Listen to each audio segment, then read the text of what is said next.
Hello, everyone. Welcome back to English Mood Podcast. I'm Nora. Have you ever started an English conversation and suddenly forgotten every single word you know? Your heart starts beating faster. People are waiting for you to answer, and your brain just stops. If that has ever happened to you, you're definitely not alone. In today's episode, I want to share a very real and very awkward experience I had while traveling abroad, a moment when I completely froze during a simple English conversation. And by the end of this episode, you'll learn natural English expressions that native speakers actually use when they feel nervous, embarrassed, or stressed. So get comfortable, and let's begin.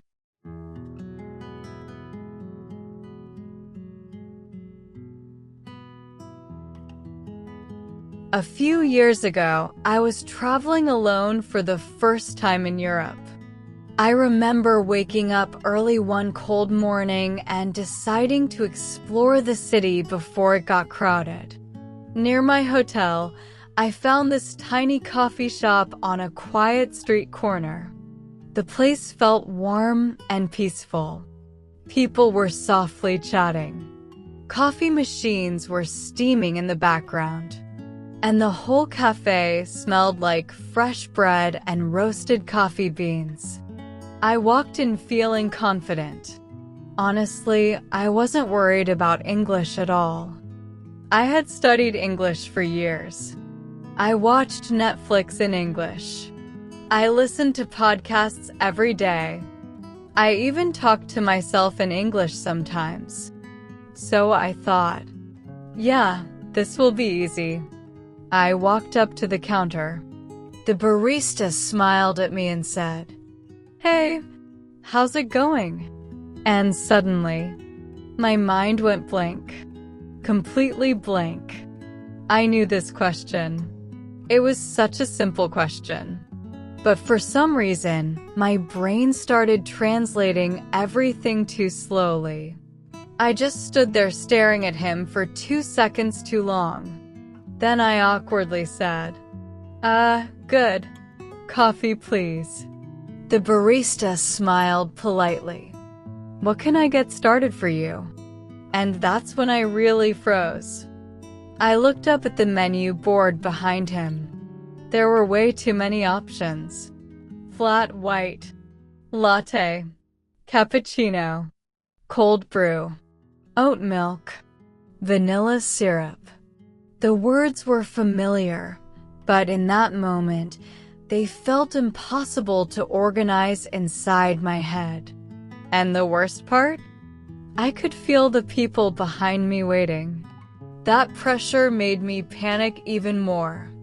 I started speaking too fast. Maybe latte, no. Actually, small coffee, hot. At that point, I honestly wanted to disappear. The barista tried to help me. "No worries.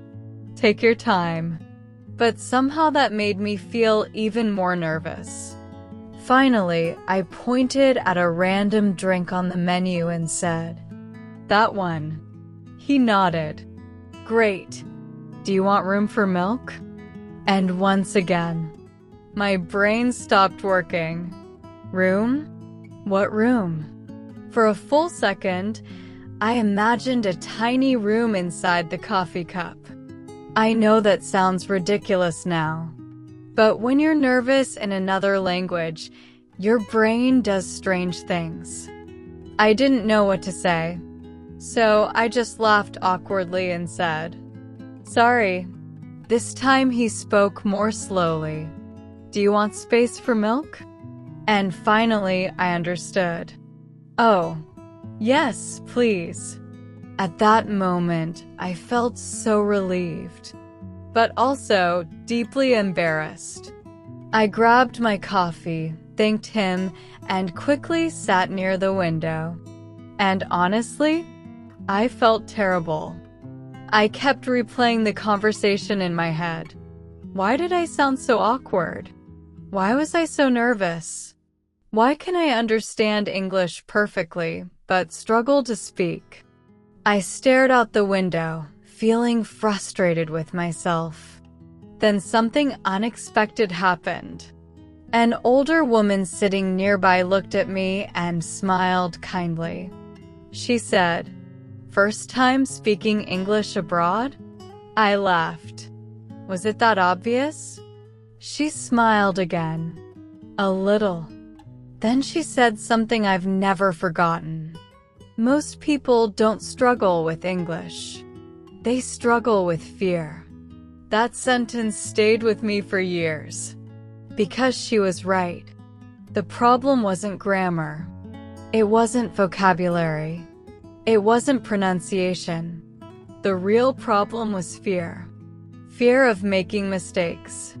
Fear of sounding stupid. Fear of embarrassing myself. And once I understood that, speaking English slowly became easier. Not perfect, but easier. Okay, now let's go over some natural expressions from the story. 1. My mind went blank. This means you suddenly forget what to say because you're nervous or shocked. Example: I practiced for the presentation all night, but my mind went blank. 2. I froze. This means you became too nervous to react or speak. Example: when the interviewer asked me a difficult question, I froze. 3. I panicked. This means you suddenly felt anxious and lost control emotionally. Example: I panicked when everyone started looking at me. 4. Take your time. A very common phrase people use to calm someone down. It means, relax. There's no hurry. Example: take your time. I'm not in a rush. 5. I felt relieved. Relieved means relaxed after stress disappears. Example: I felt relieved after I finished the exam. 6. I sounded awkward. This means your speech felt unnatural or uncomfortable. Example: I sounded awkward during the meeting because I was nervous. Now let's practice together. Repeat after me, slowly and clearly. And remember, confidence grows through practice, not perfection. My mind went blank. My mind went blank. I froze. I froze. I panicked. I panicked. Take your time. Take your time. I didn't know what to say. I didn't know what to say. I felt relieved. I felt relieved. I sounded awkward. I sounded awkward. Excellent. And remember, fluent English is not about never making mistakes. It's about continuing the conversation even after the mistakes happen. Thank you so much for listening to English Mood Podcast. I'm Nora. And remember, every uncomfortable conversation is helping you become more confident. So don't be afraid to speak. If you enjoyed this episode, don't forget to like and subscribe. Also write for me in the comments that have you ever had an awkward experience like me? See you in the next episode. Bye for now.